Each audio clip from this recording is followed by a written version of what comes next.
Welcome to Unicorn. We're talking about all things independent comics, specifically the deadliest high school comic book set in the 80s, Rick Remender's Deadly Class. I'm Mikey. I'm Rebecca. And today, people, we're back at it again with another episode of Deadly Class. And today, people, we're changing the things up a little bit. It's a little Rick, I don't know about you, but it's a little different, I think. A little bit. A little different vibe. Yeah. So we're going to be covering Volume 5, which is titled Carousel, and that's going to be covering issues number 22 and 26. So thank you, Rebecca, for joining me. I know we started a little late. It's my fault because I passed it out my desk. But listen, we're going to keep moving. We're not stopping because we took a break for a little bit. At this point, I think we've been late at like every episode, so it's just tradition at this point. Yeah, it's kind of set in stone. Once we started the whole late thing with Transformers, it kind of stuck. Listen. Listen. Who's the one who's late to these things? I can change.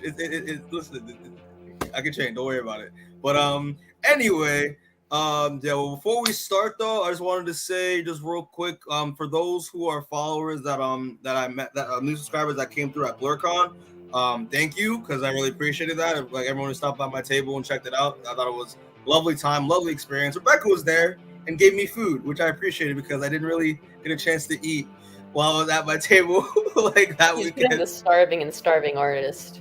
Oh yeah, no, I really was. But listen, it was a big success, and I really appreciated that. But yeah, so there's that, and also Rebecca, I don't know about you, but I don't know if you noticed, but I put a little poll like the last time we did a Deadly Class episode.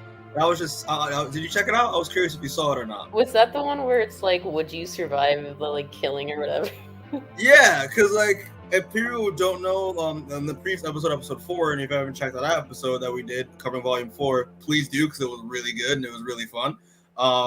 But yeah, we because obviously the final exam happened and Rebecca wasn't able to make that episode, but that one was pretty much like the culling of Deadly Class. It was the battle royale of Deadly Class.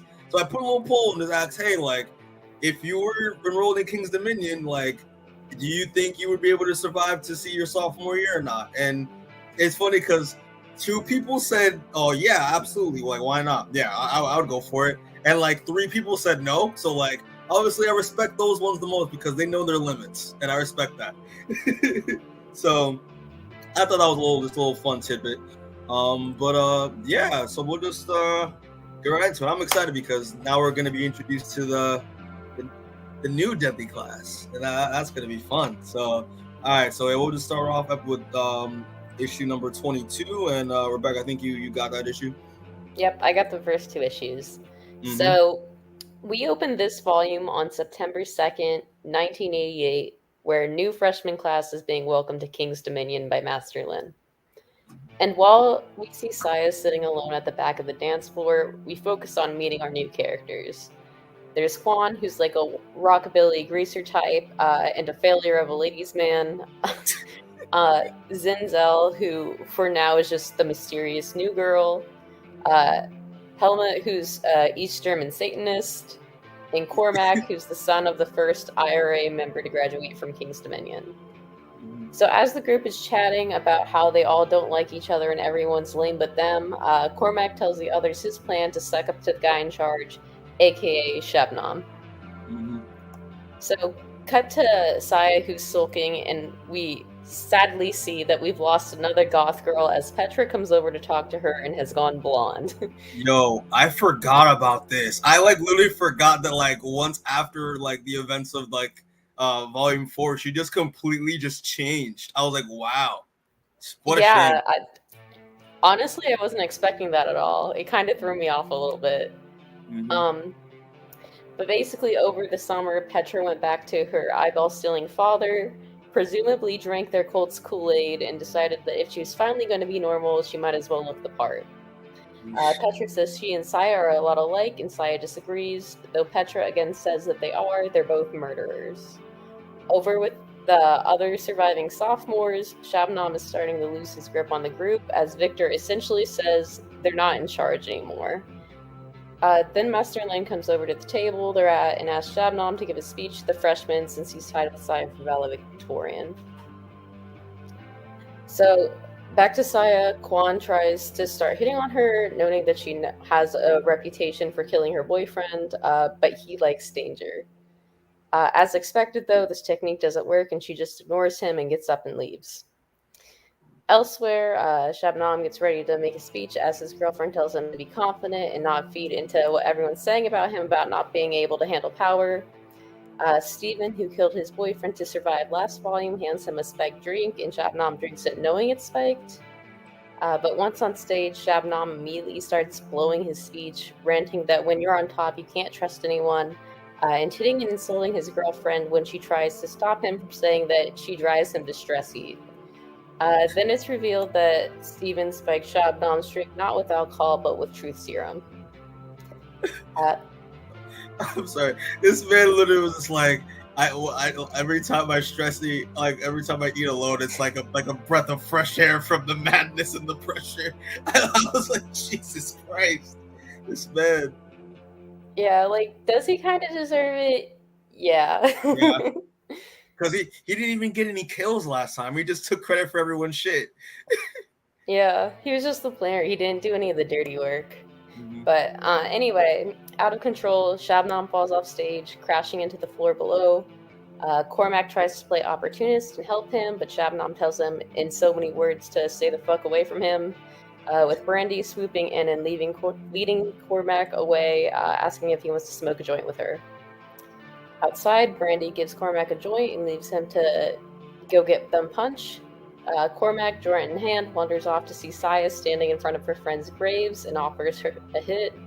However, Master Lin catches him with the joint and calls him an idiot and a snitch when he tries to explain himself. Quickly, he realizes Brandy set him up, and she warns the other freshies that they better fall into line under her as guards take Cormac away. And that's the end of issue 22. Yeah, this issue's good. Like, it's just good. I mean, it's like nothing like really crazy happens. It's just setting up the new status quo of just like of like the rest of the series, at least as far as we know it. I do love the fact that, obviously when we saw the first volume, like back in like, episode 1 when we did the first volume, we got introduced to all the characters. I love how like, there's some similarities with some of these, with slight similarities with like some of the characters we've seen with this new freshman class, but obviously I do appreciate that they're a lot different from like, like they could have, like, Remender could have easily just like rehash another version of like another character that could have been like Billy, or another character that could have been like Willie or like Maria, but no, like with like, Quan, Helmut, Zenzele, and Cormac's kind of taken out the picture, which I kind of like that a lot. Like they kind of they make it seem like all these kids important, and then yanks them away. I think that's kind of funny. But I do like the fact that these casting characters, they have their own different, like they're completely different, like aesthetically, their own personalities, and then their own motivations, which we'll learn throughout the course of the volume. But no, that's what I like a lot about this. Like these characters are like, so far I'm like, cool cast of characters, and I was like excited to see more about them. But I don't know what your thoughts on that. Yeah, I think for establishing like a new status quo, this does a pretty good job. I like what you were saying with Cormac about him being taken out of the picture right away. I think that also sets up like good stakes for this volume. Mm-hmm. Even though I'm trying to remember off the top of my head, because it's been like 2 weeks since I like read this. Mm-hmm. I don't know that it necessarily pays off this volume. Mm-hmm. But yeah, it's nice to see the new cast of characters. I think introducing like an almost entirely new cast is like an interesting idea in this comic, and a good change up. And we'll also talk about that and how it relates to the surviving characters probably more later into the book. I'm excited to see where that goes. Yeah, exactly. And one thing I do like about that is like in for this issue, the repercussions of what happened last issue, especially like, the Saya, like obviously like one of my favorite pages is, the fact that like, she's clearly grieving like the loss of like her friends, and like, obviously, caring about other people is kind of a weakness, is pretty much like a weakness in King's Dominion. So I like the fact like, even though she's trying to play like the tough girl, she really is, kind of crushed that she lost all of her friends. And we literally how I don't know about you, but like, is it kind of fucked up that like they literally put the gravestones of like all the rats that were all the people that were killed in King's Dominion, not even to their own like. Probably, I don't even know they were sent to Well, like it's their not own even family. rats, because like Willie's tombstone is there too, so it's like everyone who's like died. So everyone who died on campus gets their own tombstone. That's kind of messed up, and like I kind of like that. It's messed up, but it's also kind of like a lesson that, you know, to the people that you can't get attached and you can't be weak, or like you're gonna get a gravestone, you know. That's true. And it also is a reminder for all the other kids, hey, don't fuck up, or else this will happen. Which is pretty much is like Lynn's MO throughout like most of like the series is like he's always reminding kids, listen, like if you fuck up, you will die straight up. Like I don't play no games. So well, it goes back to what we said like a few volumes ago. You can do whatever you want, you just can't get caught. Like that's kind of your greatest crime, especially as an assassin. And also I love stuff with Shabnam, like especially because they teased it last volume where, you know, Shabnam might not like, you know, have as much like power and control as we thought ever since, you know, I was about to call her the troll for a second because, you know, that was her nickname, but ever since the troll was like, listen, like you're getting weaker, I'm gonna like, you know, wear more of the pants this time, which obviously like he has a problem with because he kind of is like stress eating due to the fact that she's taking a lot more control than she should have. Yeah, but he does make like a valid point that, you know, when you're in a position of power, everyone's going to be gunning for you or wanting something from you and stuff like that, you know? So you really can't trust anyone, especially at this school. Exactly. But yeah, I mean, overall though, this volume was a pretty good intro to start this arc off. I really liked it a lot. And I'm looking forward to talking to the rest of the characters because I really do like a lot of the new freshman class a lot. I think they're really cool characters. But yeah, do you have anything else you want to say before we move on to 23, or that's it? I think that's it for this issue. For this issue? All right, so we'll just move on to issue number 23. So you got number 23? All right. So this issue begins about a month later in Japan, where an elderly couple are getting shook down by a Yakuza named Kenji. Kenji is part of a gang called the Kuroki Gumi, and explains that when payments are late, it makes him look weak. The old man explains that in 50 years they've never missed a payment and they've given all they have to the Yakuza, but that isn't good enough for Kenji, who wants the man's life. The man tells Kenji that he is nothing like his father, while Kenji retorts that the old man reminds him so much of his father, and runs his sword through the man's chest. Despite paying in blood, Kenji tells the shop's patrons not to shop anywhere that doesn't pay their insurance and sets the place ablaze, locking all but one messenger inside to burn with it. And as the gang walks away, Kenji learns that they found his sister and his father's sword in the States. All right, I'm going to say this one thing real quick because I really like this. I do like the fact that, like, you know, obviously because we're familiar with the Kuroki Syndicate, which is, you know, the clique in King's Dominion, but I do like the fact that, yeah, like, like, the Kuroki Syndicate isn't just, like, you know, just the section of like in the like where the Yakuza kids, like what their clique is called. There's like a bigger thing that's pretty much the, like, you know, the Yakuza, the mafia in Japan. And I do like the fact that Kenji's that introduction to, like, you know, there's a bigger scope with the Kurokis than like you may have thought of when you first read Deadly Class. So I like that a lot. Yeah, well, up to this point too, they've been hitting that you know, something is going on with like Saya's family, and there's like something she has to like live up to or go back for there, you know? Exactly. So yeah, it's good shit. I really like it a lot. Yeah. So speaking of Saya, we cut to her sparring with Master Lin. As they fight, Master Lin tells her that her ethics make her vulnerable and she'll have to be alone if she wants to move forward in life. He explains that having Marcus as a pledge was a test to make her weak, and then assigns her a new pledge, Zenzel. Am I saying her name right, by the way? I heard you say it. I refer to her as Zenzele. I mean, that's the vibe that I get. So I don't know. It's one of them, or maybe a different thing. I don't know. I mean, if you want to say Zenzel, go ahead. I mean, we're gonna say it the way we want to say it, so I'm not gonna just correct. We'll know who you're talking about, but anyway. Yeah. Over with the freshies, after Quan fails to hit on a teacher and humiliates himself, Saya introduces herself to Zenzel in the group, saying it's her job to get Zenzel through freshman year, though Zenzel says she doesn't need any help. Quan invites Saya to play D&D with them later, though she says while she'll come, it's not as important that she gets to know anyone other than Zenzel. Mm-hmm. Later, the group are set up to play, with Helmut DMing and taking his job very seriously, despite his roommate Toshawi making fun of them. Quan plays half-goblin rogue, Zenzel plays a Christian knight priestess, and Saya reluctantly plays herself.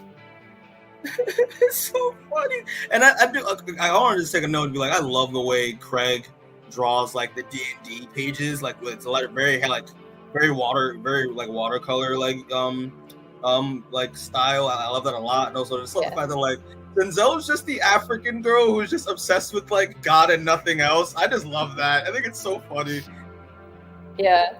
I always like, kind of going back a second, I always like in comic books when they like switch up the art style, even if it's just for a couple pages, and let the artist kind of stretch their range a little bit.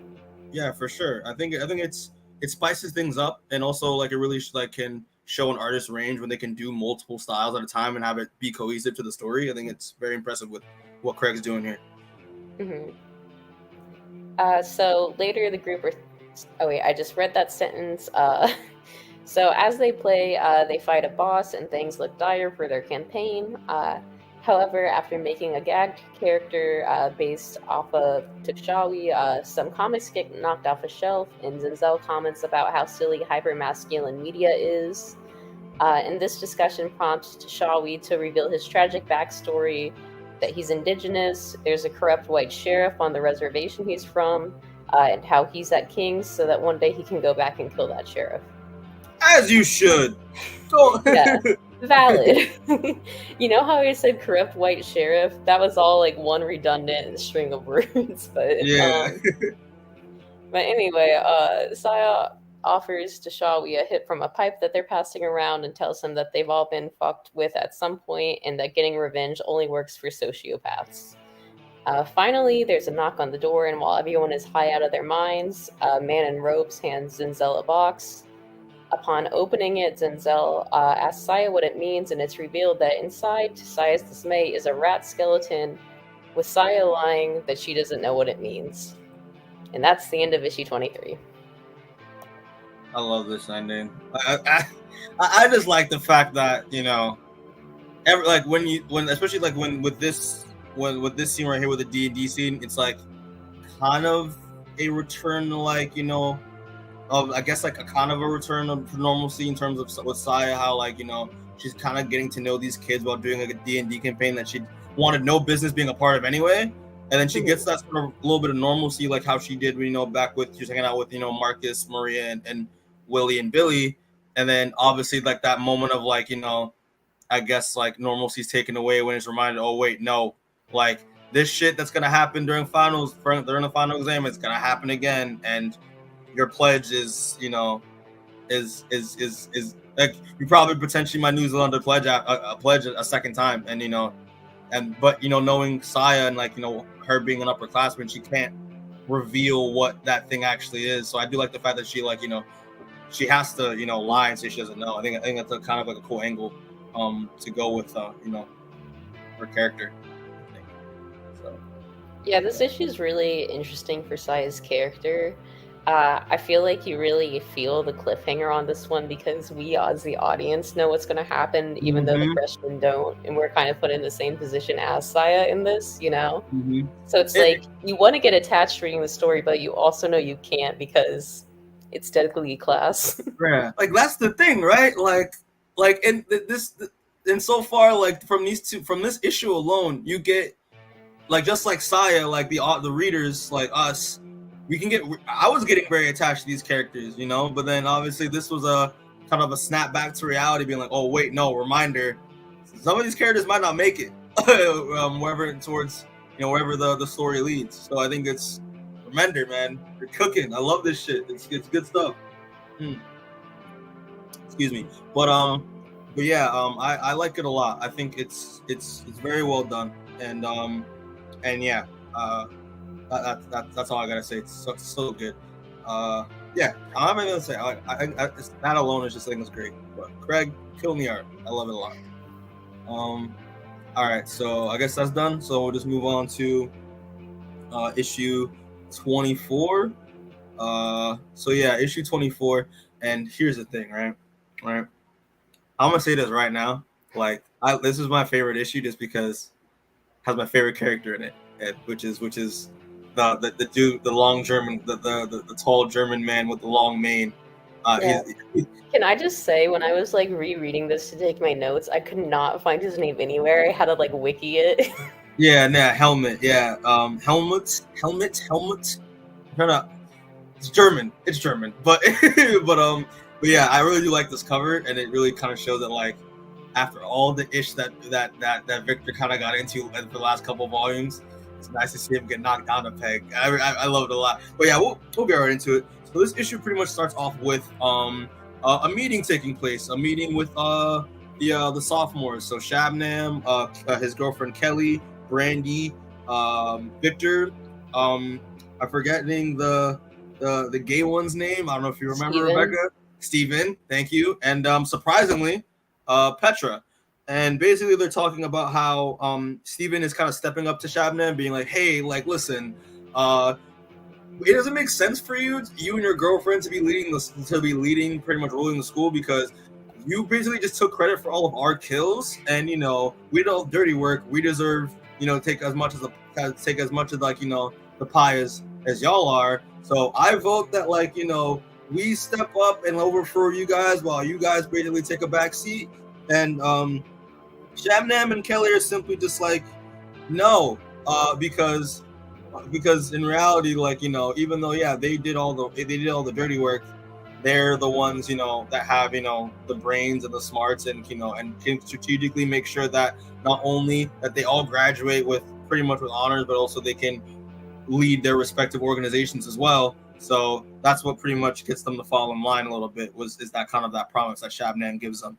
But most importantly, Shabnam pretty much discusses how Kelly has pretty much amassed the respect of the First World Order, of TWO, of FWO, and Sotovato. Now that Maria and Willie are not in the picture, so they pretty much have every leader of each clique in their pocket and in their control, except for one person, which is Saya. Saya is the leader of the Kuroki Syndicate, but pretty much doesn't really have an allegiance or an alliance to them. So their goal is Shabnam's plan is to pretty much take her out, and basically, so they can fully control, they have no loose ends pretty much. And he wants I believe Victor and Steven to do it, even though he wants, I think he wants Petra and Steven, because they have a knack for betrayal, because last issue Petra killed Billy and Steven killed his boyfriend. Kind of wild. But Victor kind of gets goes into like a dick measuring contest and screams at Shabnam and goes on a tantrum about how he should be the one to kill Saya, because he's Victor and he's big and he's mean and he can do anything to do whatever the fuck he wants, because Soviet Russia is supreme.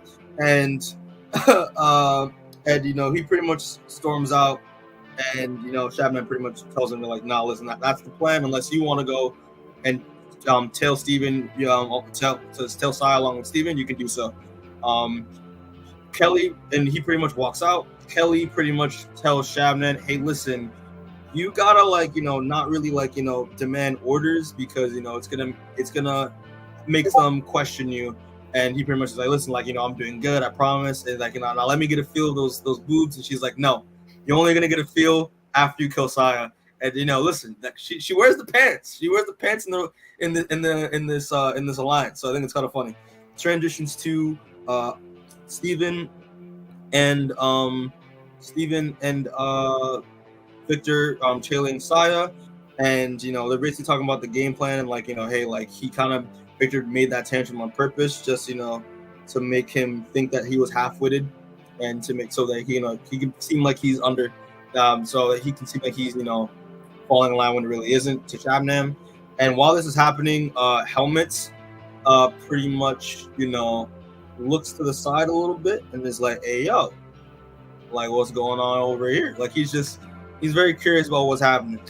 And pretty much what happens is this man I love this. This man literally trips Victor in front of everybody and pretty much squares up with him a little bit. And this is why I love Helmut so much, because he pretty much is just like, yo, so as a German man, I was bred to hate the KGB and Russia.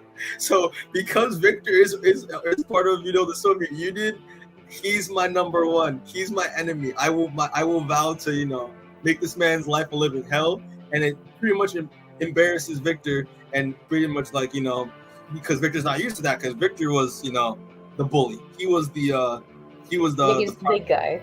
He's the big guy. So the fact that this German guy who's pretty much his size steps up to him, he doesn't like that, and now everyone else is taking notice. Saya breaks it up and pretty much is gonna say that, and pretty much tells them, hey, listen, if Master Lin catches you guys, he's gonna kill y'all. Like, you gotta relax. And I love the fact that Saya tries to calm Helmut down and be like, yo, listen, you shouldn't have done that to Victor, because by any means, if he dies, look, guess who's gonna blame? The person that stepped up to him. And this is like, listen, man, let them blame me, because when I kill KGB pigs, no one finds a body. He's like, you could say it's my superpower like Superman, but instead of the gift of flight, I kill communists and dispose of their bodies super well. I'm like, Helmut's hilarious. So funny. And transitions to Zenzele talking with her roommate, basically telling her to listen, I don't like you. I don't care about your life story. Stop talking to me and leave me alone. That's the basis of our relationship. Then she starts, pretty much sitting at her desk, writing a letter to her parents.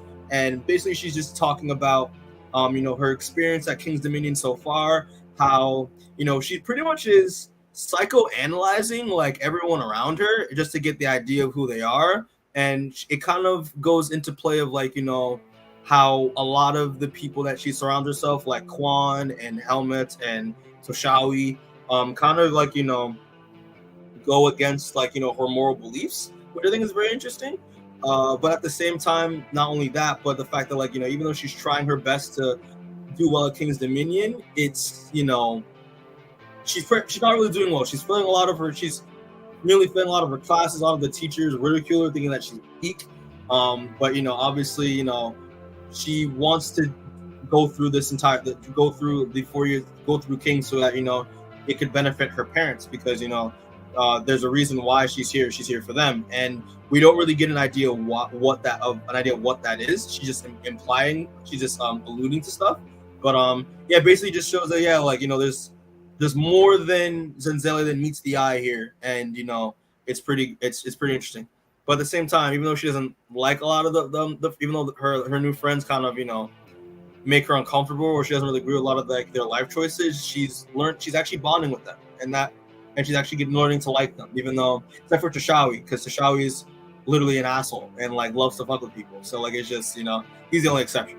But yeah, well, I think it's really the cool. way you said that a second ago also reminds me, she's kind of, she is a foil to how Marcus was, especially as the new protagonist. Mm-hmm.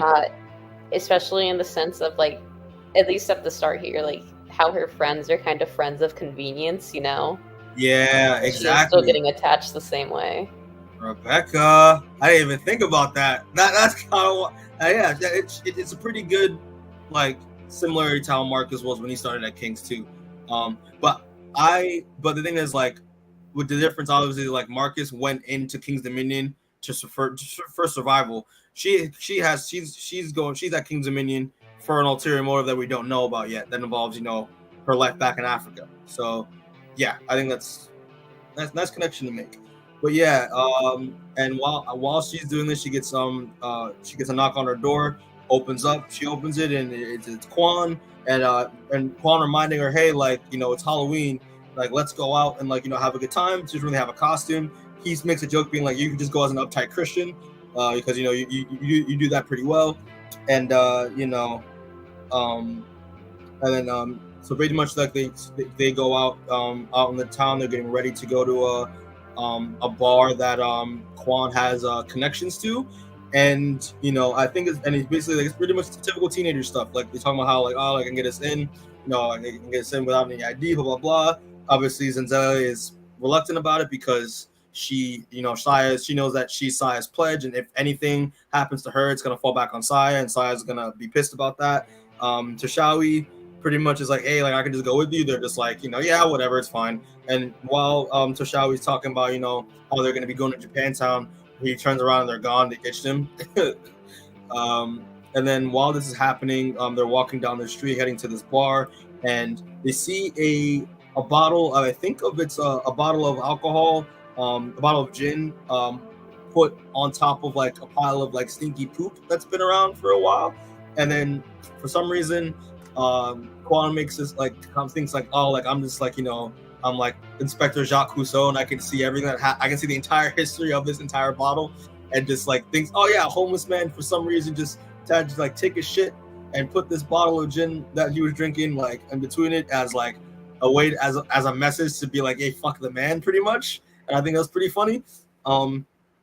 So it transitions to them at the bar, and I find this kind of funny, interesting, because it's again like they're getting to know each other, they're bonding, and they're talking about how like Zenzet's talking about how like Saya thinks Saya's probably gonna be fierce when she finds out that she snuck out, and then Helmet makes the claim that she already hates me already, so I don't really give a shit, and they're like, why? And then Helmet, I love these next few pages, but Helmet goes on this like kind of like this crazy like story where like he like went to I think it was in the middle of class, and he ended up like the night before eating a bunch of like German sausages that his mom gave him, like that his mom sent out to him, and he does that when he says that he eats when he can't sleep, when he doesn't sleep. So one day during class, he got like the stomach was rumbling, he was getting the rumblies, and he really needed to fart, but he couldn't do it in class because he didn't want to be embarrassed. So he went to the elevator, realized there were too many people in the elevator,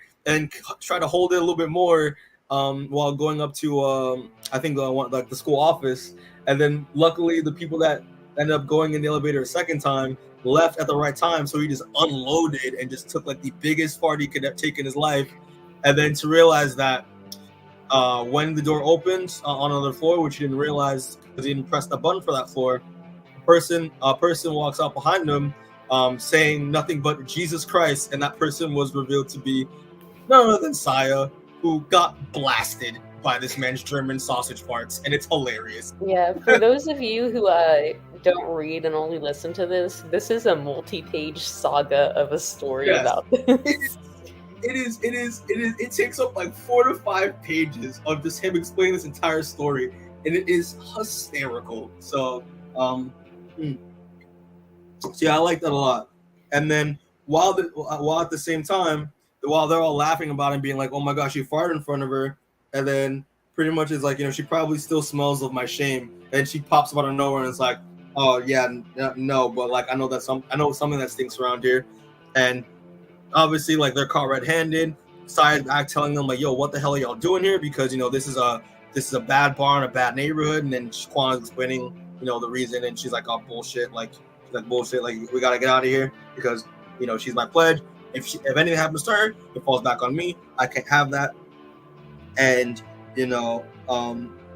and basically like they're trying to argue like, oh, we're trying to have a little fun, like stop being goody two shoes. She's like, okay, fine, you know what, you guys can stay, we're gonna go. And Quan's like, let me a little too late for that, because these guys because they're end up being surrounded by these men, and this guy who I'm not sure, Rebecca, if he's wearing like really weird sunglasses or just has a sensor bar over his eyes. But this unknown man shows up out of nowhere with this army of dudes and is like, Saya Kuroki, party girl, come for danger. Your brother would like to speak. Take her, kill her friends. And that's how issue 24 ends. So thoughts on issue 24, Rebecca? Yeah, so like you were saying, I think there's some good bits of like character bonding in this with the whole story with the fart we were just talking about. I think that it's really interesting, and I'm not sure how it plays out just yet. Zenzel being like a Christian and that being like a part of her character that she's religious. I'm interested to see how that kind of plays with our whole going to a school for murderers thing, especially because she doesn't seem to be quite a crusader, I guess, you know. Yeah, I know, right? I mean, yeah. Oh no, so go ahead. I was also gonna say again with the parallelism to like Shabnam kinda. I feel a little bad that Tushawi gets left out for no reason. Like he's a dickhead, but I still feel kind of bad. And here's the thing, right? Knowing what we know of Deadly Class so far, you never want to leave. So you never want to ditch a kid that goes to King's Dominion because that shit will come back to haunt your ass. Yeah, like, keep your friends close and your enemies closer. Exactly, and like so. But yeah, like I did feel bad about Tashawi being ditched too because like he got so excited because like like the area where this town is at is like this place where they like there's a place in this town in Japantown where they shot my favorite movie that inspired me to be a skateboarder. It tells them like this happy moment in his life and they just disappear. It's like damn it, like that sucks. Like oh god, but yeah, it's really cool. But yeah, I do like the fact that Zenzele explaining. Her going into her backstory, and again, what you said, like how kind of religion plays into her character, but it's more of like they haven't really explained much about it. It's more of like them mentioning it a few times just to get an idea of her character. And it's funny because I don't know if you noticed, but like she wears a cross around her neck, and behind her room, there is a huge cross. There are a lot of like crosses, like the cross motifs throughout the course of this book, and then Saya wears a shirt that has the red like cancel thing up over a cross. And I think I thought that was kind of funny tidbit that they added there. But yeah, I think this issue is really fun. It's really fun. I love the fact that we finally have a freshman that is stepping up to Victor because he's not scared of Victor. He's as big as Victor, and it's probably what we'll see maybe in the next 2 issues is probably might be as ruthless as Victor is. So I do like the fact that Victor kind of has an equal that's gonna pretty much bother him for the course of his King's Dominion career. Maybe I think that's really fun. But most importantly, I think it's just the stuff that the fact that now the stuff with Saya and her past, which again we don't really know much about, and Willie in the previous volumes wanted to know more about what the deal with Saya is, but nice to see that Saya's past is kind of coming to haunt her a little bit, So I think that's a really cool plot twist at the end of this issue. So I like that a lot. But yeah, I got nothing else to say. I think this issue is really good. And don't eat. Actually, moral story: don't eat German sausages before you go to bed, guys. It's not good. It'll be farting all over the goddamn place. All right, so I'm good. So we'll just move on to issue number 24.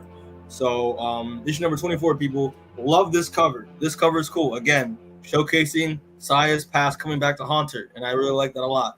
But again, question: are those sensor bars or are those sunglasses? I don't know what. I feel like they're sensor bars because they don't have the little glasses hooks on them. Then I'm thinking what are they censoring? Like what's the point that Remender and Craig are trying to make here with this? I'm curious. Why can't we see their eyes? Maybe it's just because they're goons, but I don't really know. They're goons and they're not important, so you don't really need to see much of their faces anyway. I guess I don't know. But yeah, great cover. I really like it a lot. But this issue starts off with pretty much where the last issue left off, with everyone running for their lives, starting with Quan, and pretty much I believe, I don't know if it was you, Rebecca, but I wasn't sure if Saya was narrating this or if this was an omniscient third person narrator just explaining everything. But it goes. I feel like it would have been Saya. I don't think we've had an omniscient narrator yet, but I also haven't reread this issue in 2 weeks, so I couldn't tell you. That's fair. But yeah, no. But basically, this I guess Saya is talking with, basically explaining, the dirt behind each character. I think it's very interesting. But it goes through with Quan and how Quan basically is. I don't know if we mentioned before, but Quan is half Vietnamese, half American. His mom was a combat medic during the Vietnam War, and got with Quan's dad, and who was a Vietnamese, like a wounded Vietnamese citizen, and they had a thing, and they got pregnant, and that's how Quan came to be. And Quan pretty much, like, her mother, like, was I guess ashamed or just embarrassed about what happened about having a kid with a Vietnamese man, that she decided to just abandon him in Vietnam with his dad, and just flee to America, never seeing his kid again. And it's kind of wild because, like, Quan loves what Rebecca said, loves greaser culture, like rockabilly culture, and pretty much Saya believes that not Saya, but Zenzele in the last issue believes that the reason why he loves that culture so much is because he's trying to find a connection to his mother in some way. So I think that's very interesting. But pretty much he's talking about how Quan's father pretty much, did not like the idea of honor and, like, fighting for a cause for honor, and thought that honor was a disease to the mind, clouding reason. And and I think that's pretty interesting. But yeah, they're running for Quan's running for his lives, being chased by these goons, while at the same time these goons catch up to Helmut, and Helmut is revealed to have his main weapon, which I love the fact that deadly class characters all have main weapons, which I think is great. And his main weapon is a giant freaking like Viking axe. Battle axe. Like a battle axe, and he's like freaking like I bring you death. He's like, I bring you metal, and he's like, bring it on, pretty much. And while he's singing, he hacks these guys to pieces, and it's just like, yeah, Victor does have an equal here, and I love that a lot. Yeah, I was very surprised for their first fight that they do like surprisingly well here. Exactly. While some of the previous freshmen who have died kind of gotten their ass kicked a bunch, not Helmut. Helmut kind of goes hard in the paint, and it's kind of funny. But yeah, he basically he starts singing and hacking these guys to pieces, and it's pretty badass.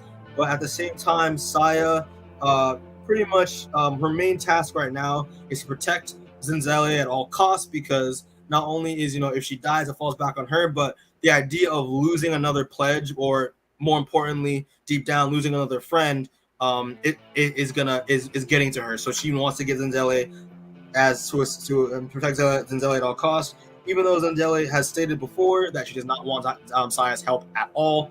And and so while this is happening, they're trying to escape, and Saya explained that, hey, yeah, they work for my brother, and pretty much her brother knows, Kenji pretty much knows why she's at King's Dominion, what her plans are after she graduates, and her family, the Kuroki Yumi's expectations of her. So her plan is to just get the hell out of there as possible, run to King's Dominion, where she probably potentially be safe. And at the same time, she's interrupted by these guys called the Kamiga brothers, who pretty much are pretty much just like manga characters. I think that's kind of hilarious. And they're revealed to be Saya's cousins, and they're huge, and they're ruthless, and they're just crazy, and I love that a lot. So they pretty much talk about how Saya's been too far away from her family, and that her brother misses her, and her mother misses her, what they call disloyal eyes, and that they want her to come home, but most importantly, they want her to be broken first, which is again brutal.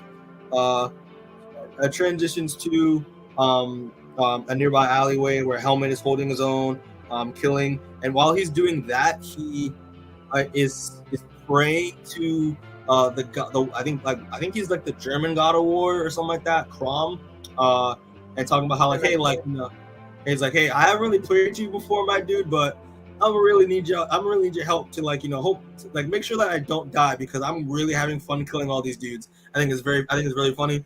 And at the same time, here's the thing, right? I thought that Quan was gonna be a little not that capable, but he's pretty smart. He's very cunning. He takes a motorcycle and uses that to mow down some guys that are surrounding Helmut, making more breathing room for the two of them.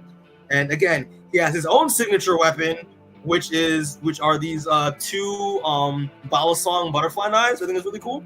And then they start and he gets and they start taking down some more people.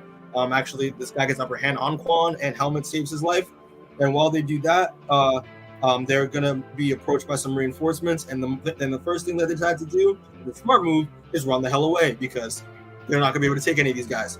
Transitions again to Saya and Zenzele being attacked by the Kamika brothers. Saya's pretty much trying her best to protect Zenzele as best as possible. She's doing most of the fighting. Zenzele is, pretty much frozen in fear. And I forgot to mention this last volume issue, but like Zenzele, again, kind of like whole religious motif going on. She is not really a fan of killing because there was a one panel where last issue where she was supposed to dissect to kill a live pig in I guess like in one of her classes and just couldn't do it.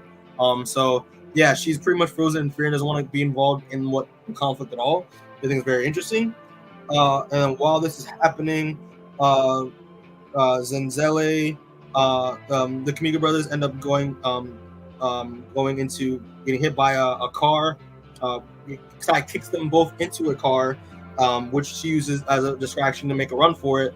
The Kamika brothers don't like to run, so they're like, we're just gonna hijack this car instead, GTA style, and ends up killing the passenger, by like snapping his neck, which Zenzele ends up witnessing herself, which she doesn't like at all.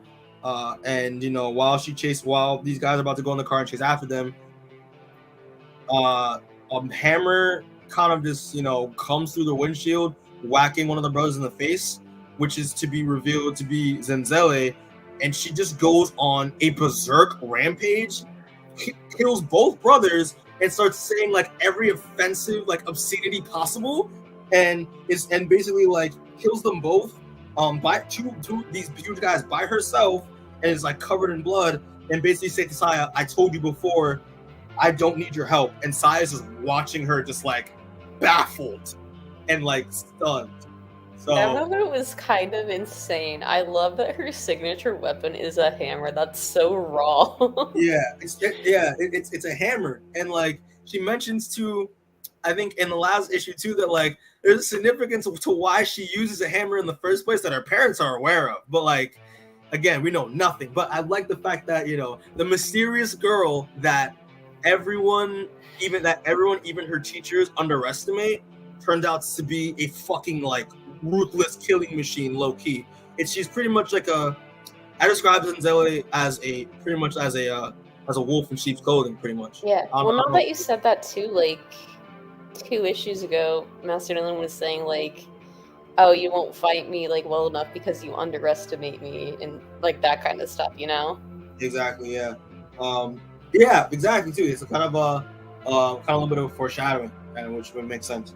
But yeah, so transitions to nearby rooftop, and Helmet and Quan are surrounded by the Kurogami goons and all that, and pretty much they're pretty much facing the worst here, and they're pretty much preparing to fight to the end. But instead, Zenzele and Sai intervene, take out a few of the guys, and basically tell Helmet and Quan to jump. On which they do. They jump to the nearest rooftop, and they all make it except for Quan, almost making it by almost like reaching the ledge, which Saya grabs him at the last second, trying to pull him up. She basically tells him to get out of here, that she'll tell Helmet and Zenzele to get out of there, that she'll catch up. And she managed, while she's pulling Quan up, and he thanks her for it. And I'm gonna read this verbatim because I like this scene a lot. This is what he says. What the guy says. He says, he's like, I don't know what your brother is worried about. He's like, you've learned nothing at that shithole school. Same predictable weakness. And then the twist is that, and the person completes the sentence by saying, you want to trust people, and that person is revealed to be Quan taking a bala song out and stabbing Saya 4 times in the gut, and throws her off a building and which leads her to fall into a skylight, into a pool. And then basically he's like, listen, man, I tried to do this the soft way. I tried to get close to you, but you just had to be a bitch. And she plummets into the pool, and at the last second he grabs Saya's sword and says, and throws it to the mysterious Kuroki Gami's goon, and it's like, my end of the deal is done. He's like, Kenji will reward you, and he's like, go collect her, and like her brother's expecting her soon, and it ends with this page of Saya bleeding out in this pool of water, and that's how issue 25 ends. So that's issue 25, people. Yeah, so this was an action-packed issue.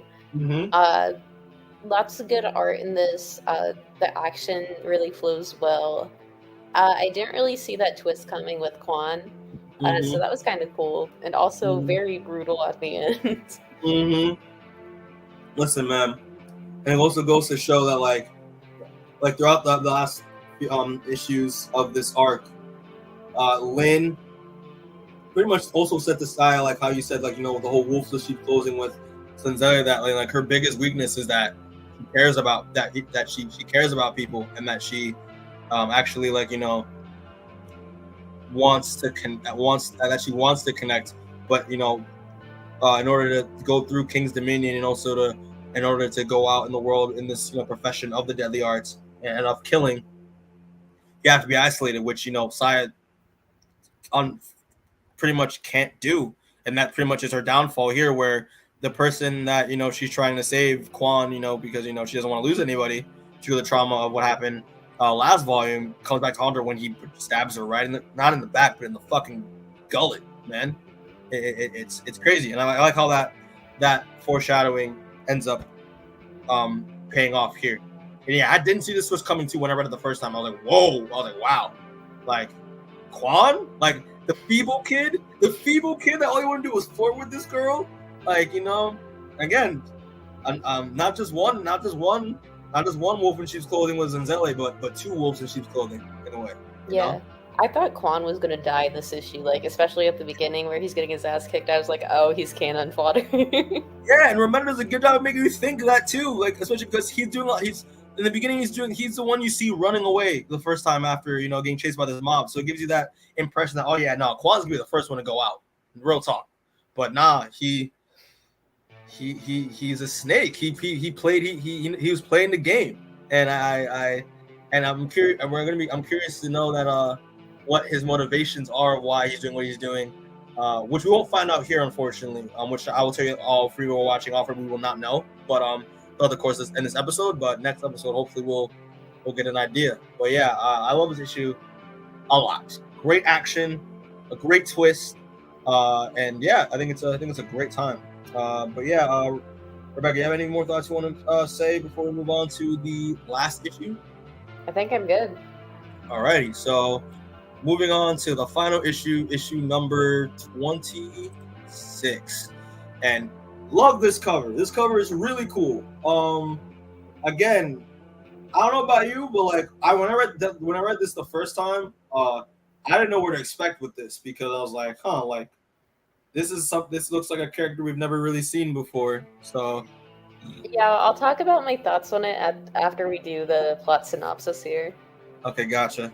All right, so starting on issue number 26, starts off in Fernley, Nevada, and basically in this very nice fancy mansion, and this van pulls up and pretty much is seems to be like plumbers, like plumbing guys, or like spa, or like disposal unit guys, pretty much going in talking about how like there's an issue with the toilet in the toilet, and like one of the bathrooms, it fucking exploded somehow, and yeah, it's disgusting. Y'all gotta clean it up.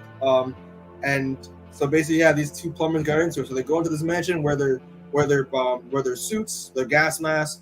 Yeah, the fucking bathroom is just covered in shit, and it's just shit everywhere. And they're pretty much and the main guy, whose name is Chuck, is confused on what's going on, and is pretty much like, how, like, yeah, like I don't understand. It's like, because there's no way in hell like anything could spark down, like anything could ignite down there. So that makes no sense. And he goes into I believe it's like the bathtub. He goes down to the bathroom, goes to the toilet, and pulls out, looks like there's an ignition switch here, and it is revealed that his partner that's behind him he's like, yeah, like looks like someone did this on purpose. And he's like, yeah, someone did.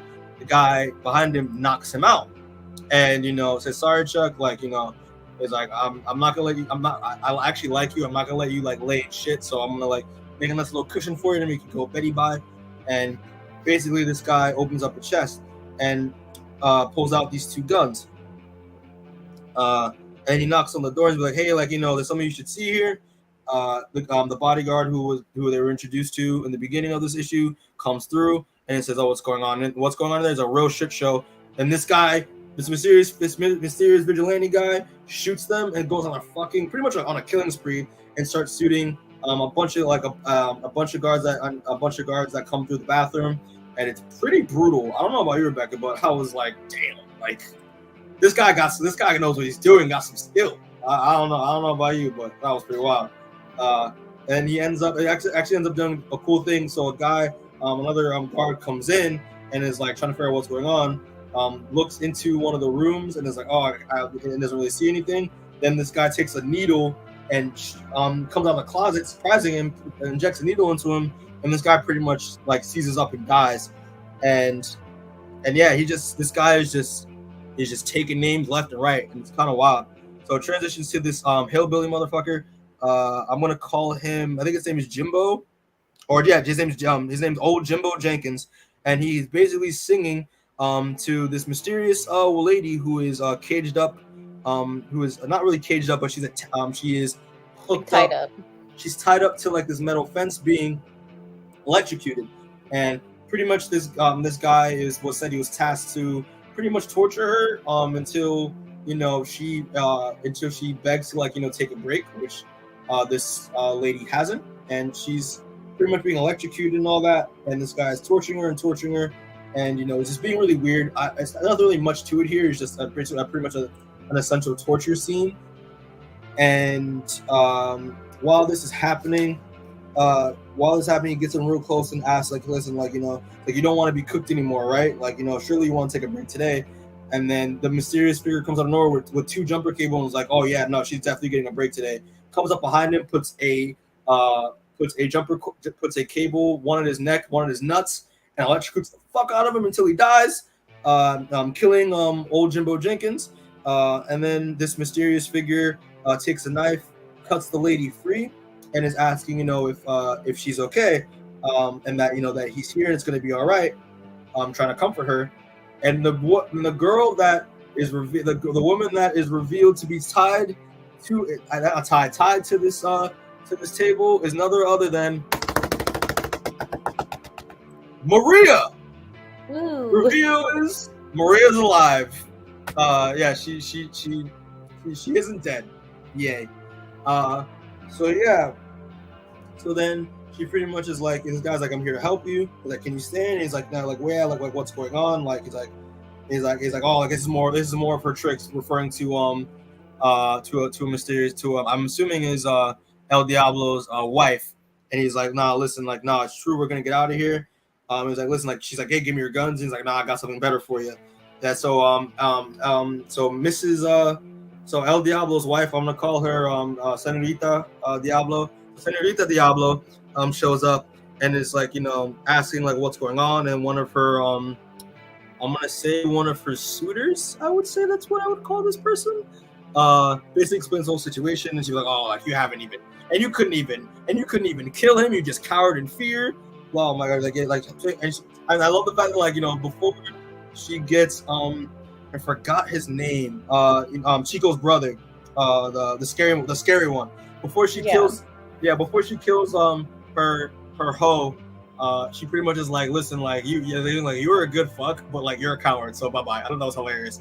So after killing him, she basically talks to one of her goons and is like, listen, like, like here's the situation. Most of the guards are dead.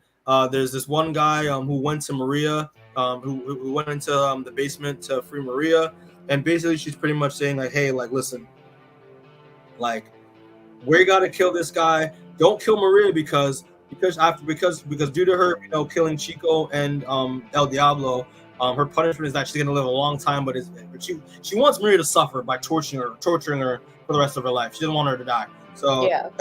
So that's the whole idea. So she basically tells him to go to go in to tell the dudes to stop being dumb and cowardless and just go and take care of it.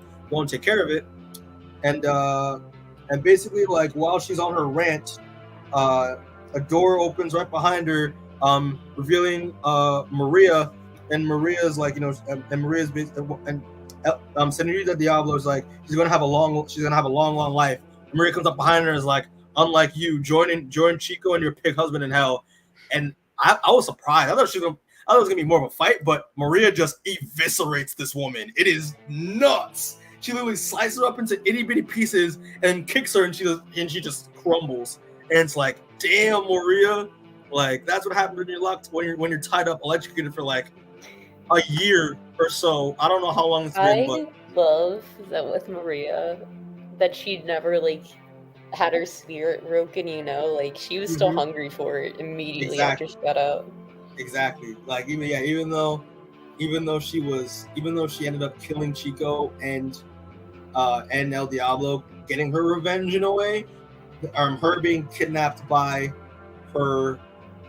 Chico's ex, by Chico's mom, her stepmom, didn't satiate her thirst for vengeance. I love that a lot. I was like, yo, like it's kind of wild. So after she turns Senorita Diablo into El Pastor, she pretty much she stores some smoke bombs, and Chico's brother goes on a rant because he just watched his mother get eviscerated. He gets a minigun, starts shooting away, and she takes it's kind of wild. She takes her head and uses it to break open a window in front of her so she can jump out. It's kind of wild. And while this happens, so she jumps out the window. She ends up jumping through the window, heading to this van that starts to park up in front of her. She goes up when she goes up and Chico's brother points a minigun at her. We get a door open up, and this mysterious figure holding up a shotgun. So this guy, not a shotgun, but a rocket launcher. So this person kicks the door open, the back of the van open, says, "Hey," he's like, "Remember me, motherfucker?" Shoots the rocket launcher at him, and it's revealed to be none other than, and I know Rebecca's gonna love this, Marcus.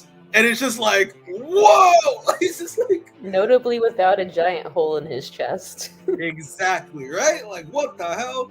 So he's like, remember me, motherfucker? Shoots the rocket launcher directly into Chico's brother's chest, which pushes him into the house, blows up, killing him, and the house, pretty much like the house is just engulfed in flames. And then Maria's just like, gets a breath of relief and is like, well, like, they're dead, like, they're finally dead. And then she looks at Marcus, is like, you came. And then basically they share this moment while, their house is being set on fire behind them, and it's like, listen, you told me once that you couldn't count on anyone to be there for you. Was like, I'm here. And then he kisses her, while pretty much they set the cartel in flames. And that's how issue 26 ends. And I want to note here that it says Ballad of Maria and Marcus, a prologue, and at the bottom. So, thoughts on issue 26, Rebecca?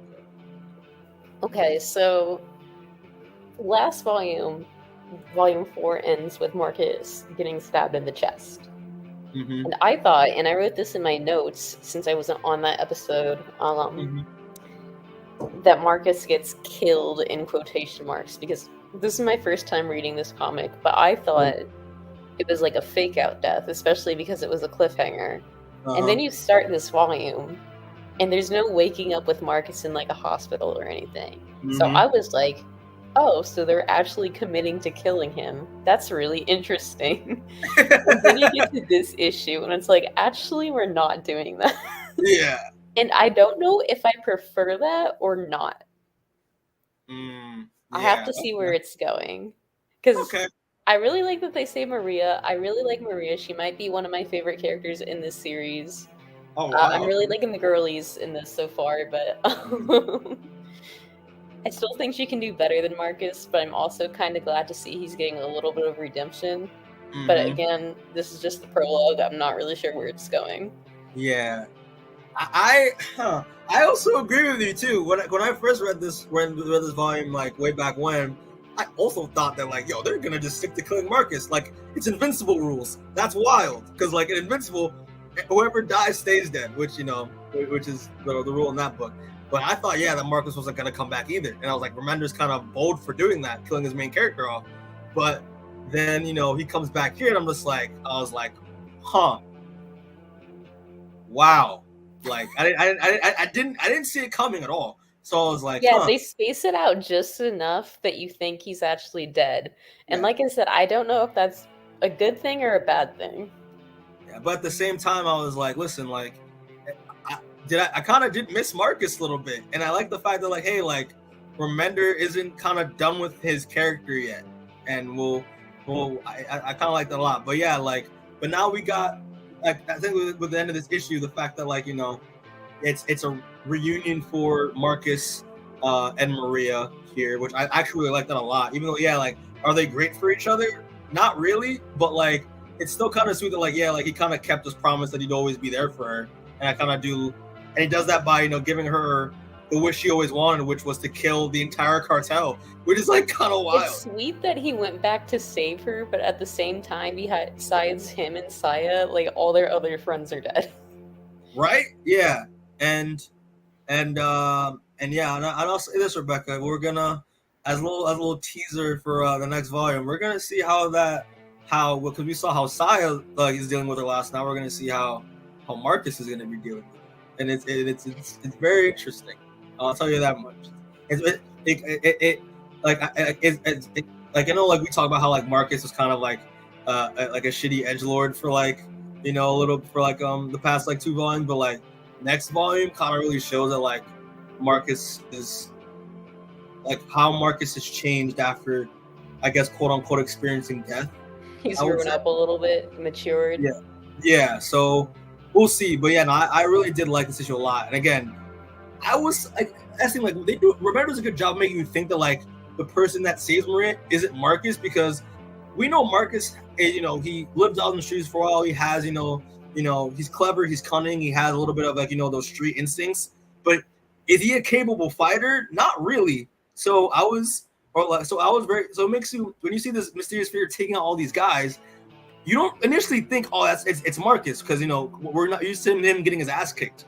Know what I mean? So Remender and Craig do a good job of not only like make you think that like to hide the twist, with the pacing, but also like in terms of like the actions of this mysterious Mark, in terms of like the mysterious character actions, you don't make like it kind of subverts your expectation to think it's Marcus, because we're used to Marcus not being a capable gunman, because what happened last time he used a gun? He accidentally killed his teacher instead of killing Victor. So it's good writing. I like it a lot. But yeah.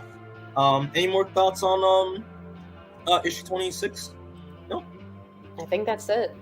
All right, so yeah, we'll just move on to final thoughts then.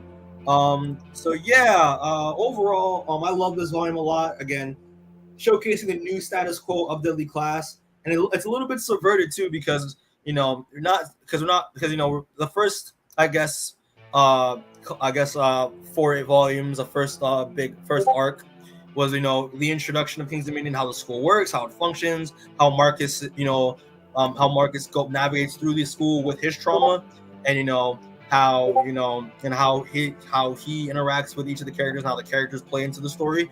But now loving the fact that this volume starts off now through Saya's perspective initially, which I loved, and how she's dealing with the trauma what happened of last volume with the final exam, losing all of her friends, and how learning that her weakness is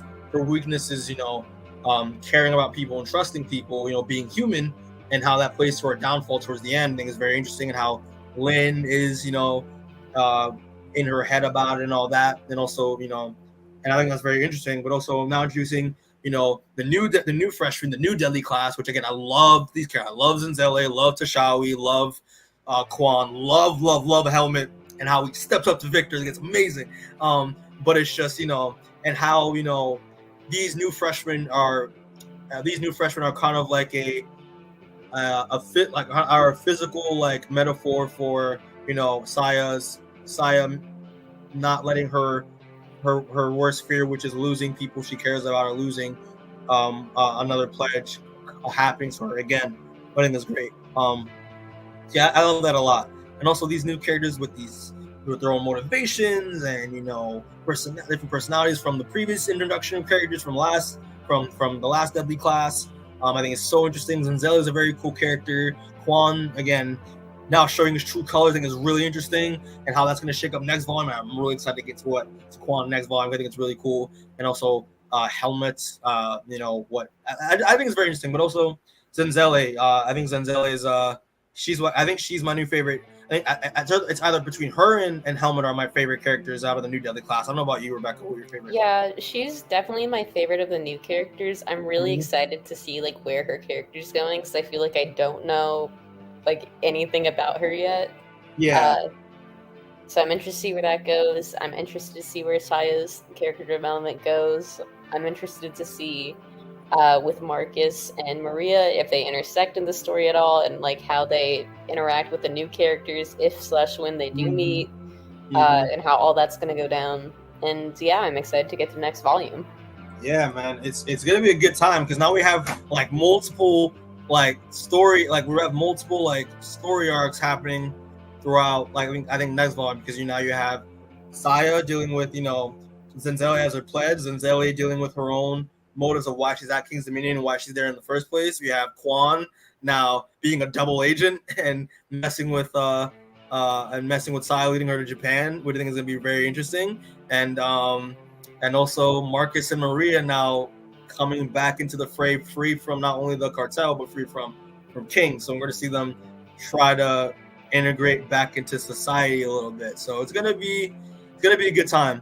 But also, I'll say this. If I say this last episode, it bothers me so much how we're never gonna see this stuff ever in live action, ever, because the show got disrespectfully canceled by Syfy, and it's just like, can you imagine what it would have been like to see the final exam in live action?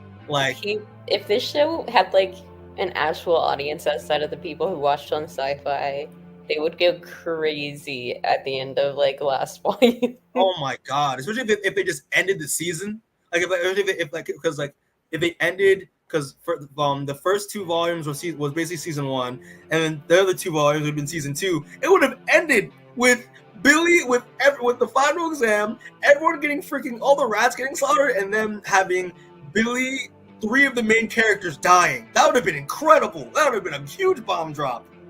For a season finale. It's man, fuck Syfy. That's most people. Fuck Syfy. That's the deal. But anyway, so I'm gonna go off this random rant for a second. But yeah, so people, thanks again for watching. This episode. For people who are watching this or will watch this, we appreciate the support. So next episode, which is gonna be our last episode before we go on a little break with Deadly Class, but our next episode is going to be episode 6, which is titled, and I like the title a lot because it kind of showcases the whole theme with Maria and Marcus. But it's going to be titled "This Is Not the End," and that's going to be covering issues 27 to 31. So we're pretty much halfway there in terms of Deadly Class. I think it's very exciting. And it's 12 volumes, right? Yeah, 12 volumes. So we're halfway there. And yeah, I'm excited. I know Rebecca's excited, and hopefully Demoan's excited. Even though he's not here, he's asleep, but it's fine. Mikey started too late. I started too late. Yes, I know I started too late. Yeah, I know. I feel bad. I feel guilty. Not gonna happen again. I promise. But yeah, that's pretty much it. I'm very excited to talk about the next volume with y'all. It's gonna be a good time. And I don't think I have anything to plug really. I mean, I'm gonna say again, thank you to those who went to who I met at BlurCon, who are some of our new subscribers. I really appreciate it as well.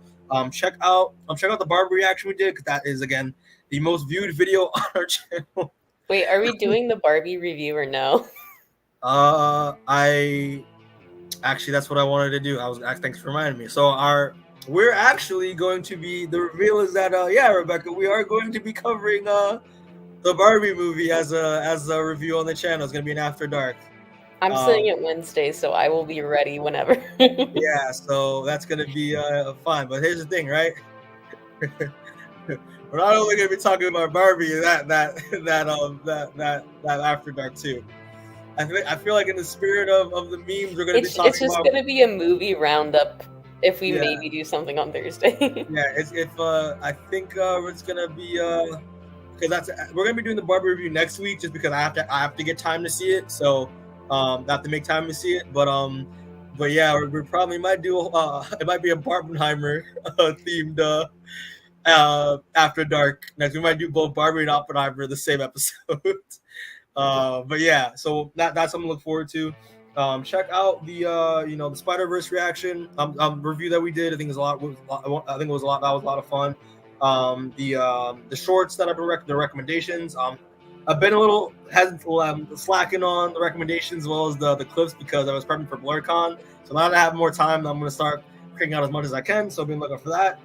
And yeah, people, thank you. We're at how many subscribers we're at? We're at 169. So we're almost close. We're getting to 200. And yeah, we'll just appreciate the support, all the love, put a lot of effort and hard work in what we do. And we're happy that you guys are loving it. And it means a lot to us. And yeah, that's pretty much it. So as always, people, we love you. Thanks for the support. Comment, like, subscribe, put the notification bell so you know when we drop new videos. And yeah, as always, get on safe and we'll catch y'all next time. All right. Peace.